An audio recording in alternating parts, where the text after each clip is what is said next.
Yo. Up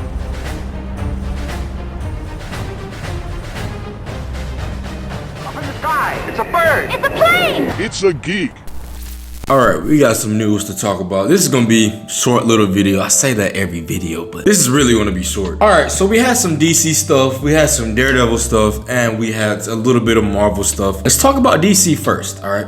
First thing first, I wanna say, James Gunn, did you watch my video? Obviously he didn't. But I made that joke because one of the things that DC apparently has coming is a Teen Titans movie. James Gunn confirms a Teen Titans movie is in the works. I guess the person who made or who's making Supergirl Woman of Tomorrow is developing the script. Check out my version of my DCU slate, Gods Amongst Men. Check that out. I had Teen Titans as one of my movies. If you're interested in what my potential DCU slate would be, check that out. It's very cool. I actually give the plot of my movie, of my version of the Teen Titans movie in that video. So I think that's cool. One of the things I think James Gunn should have done anyway is probably should have started off with Teen Titans. I feel like, at least speaking for me, I was kind of burnt out of the Supermans and the Batmans and the Flash. Like, I'm burnt out of that. I want to see some new characters that we really haven't seen much at all on the big screen. I know we had the Teen Titans live action show, which, but I want to see a Teen Titans movie, and I hope they do it justice. The main problem with a Teen Titans movie would basically be getting the story of each of one of those people and making it cohesive to where it fits to the whole purpose of the movie. Of course, in my version of the movie, I was able to do that, but you won't know unless you check out the video, so check out the video. But besides the Teen Titans movie, DC has set a goal to release 7 projects a year. 2 live action films, 1 animated film, 2 live action shows, and 2 animated series, and there is a plan set for the next 6 years. Now, this is where I have a problem with James Gunn, and I told y'all this. James Gunn was going about this DCU thing completely wrong. Because instead of him appreciating Marvel and what they did in the blueprint Marvel has laid out, at least for the first Infinity War saga, James Gunn said, scratch that. We're going to try to do something completely different. Everything's going to be a standalone movie. Now he's backtracking because apparently he's supposed to have a movie that will end similar to the way Endgame ended. So James Gunn is doing exactly what he said he wasn't going to do. And if you haven't been, if you're new here, right? One of the things I've said recently is, you know how Marvel does these slates and stuff. I've said that recently, the Marvel slate hasn't meant a dang thing because Marvel doesn't know the direction they want to go right now. And it's evident in the movies they're putting out. If Marvel doesn't know the direction, DC dang sure don't know what they want to do. And I say that because look at the stuff, look at how they're presenting the stuff. We had Gods and Monsters, that slate. Some of the stuff in Gods and Monsters is getting canceled. Like I think like 3 projects from Gods and Monsters is getting canceled. They're still trying to find their footing on what they want to do. And honestly, the names like Teen Titans, it doesn't have to be to where it's a super big superhero, but have it to where these are recognizable names, recognizable teams. That's how DC should have implemented their plan.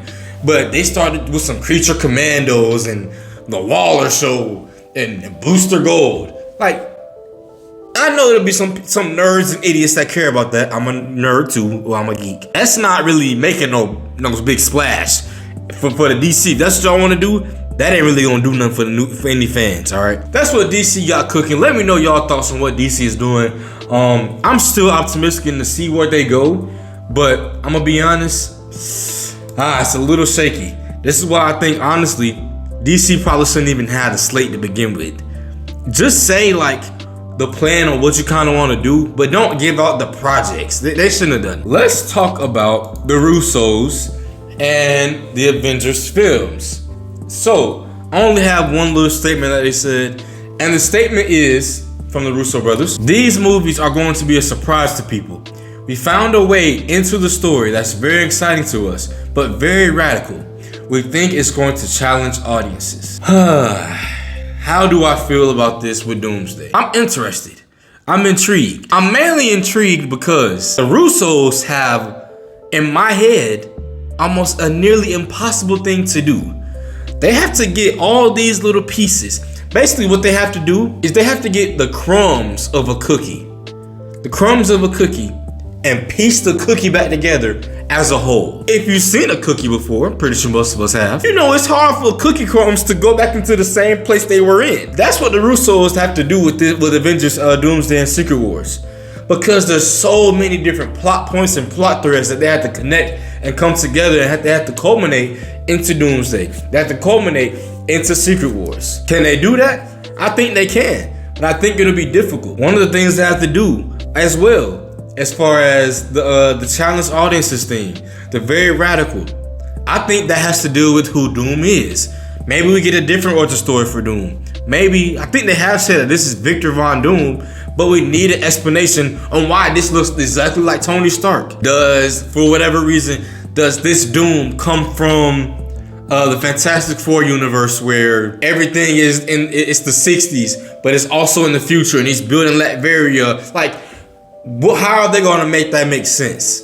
And it needs to start in the Fantastic Four. That's where it needs to start. I'm interested to see what they do, but I am nervous. It's not really a lot of time, and there really isn't a set direction right now. So y'all let me know what y'all think about the Avengers films and your expectations on Avengers Doomsday and Avengers Secret Wars. As y'all know, Daredevil comes back out in a couple days. I think it's March 4th that it comes out. Some people have already seen the first 2 episodes, and the reviews are overwhelmingly positive. I'm excited for this Born Again show. If you didn't catch my Daredevil watch through, I watched Daredevil for the first time and I gave my review on that. My takeaways was that it was a great show for the most part. It had a couple of weak points, but for the most part, it was a good show. It was a great show. The only downs I had was how Foggy and I forget the young lady. How Foggy and the young lady were written. It wasn't vibing with me, because they were written to be very like driven with their emotions, and I don't really feel like they ever really saw Matt Murdock's perspective on anything within the whole show. Vincent D'Onofrio, the Daredevil show had me thinking Vincent D'Onofrio, Kingpin, is probably top 3 villains in the MCU. Prove me wrong. Tell me why Kingpin is the top 3. What y'all got? Thanos? For me, it's Thanos, Kingpin, this no order, and I gotta give my boy Zemo some love. Those are my favorite villains in the MCU. The way Kingpin is just he's so like elegant with how he moves in Hell's Kitchen, but at the same time, you know, he has that monstrosity side. He has that side to where it's like you can't say anything wrong to him, or you never know what might be the wrong thing to Kingpin. He can flip like that. Don't you dare say nothing about Vanessa. That's how Kingpin was coming. Pause. Alright? So I love his portrayal of Kingpin, which was weird because in everything I saw before, like Echo and what other show that I watched, I was like, bro, Kingpin. You know, but I see the hype with Kingpin. I'm gonna go ahead and read off a couple of reviews of the Daredevil, so let's go ahead and start right here. So this is coming from Ryan. He says, Daredevil Born Again is a worthy successor. Nails what made the original work while moving these characters forward in shocking ways. The grounded tone and grit is there, and the writing is as great as before. The action, even larger, even sharper. Traumatized, overjoyed, loved it. I want to comment on the action too. One of the gripes I had is everybody was hyping up the hallway scene. And I'm watching this, I'm like, the hallway scene? Hallway scene what? What about the scene when they was in the hospital? What about the scene where Daredevil, he was dressed up, everything, he was knocking out the light bulbs in the building, he was knocking everybody out. What about that fight scene? What about the fight scene with him and Punisher? Man, if they can find a way to go above that, they got me. Alright? So the next review I want to read. Daredevil Born Again reaction.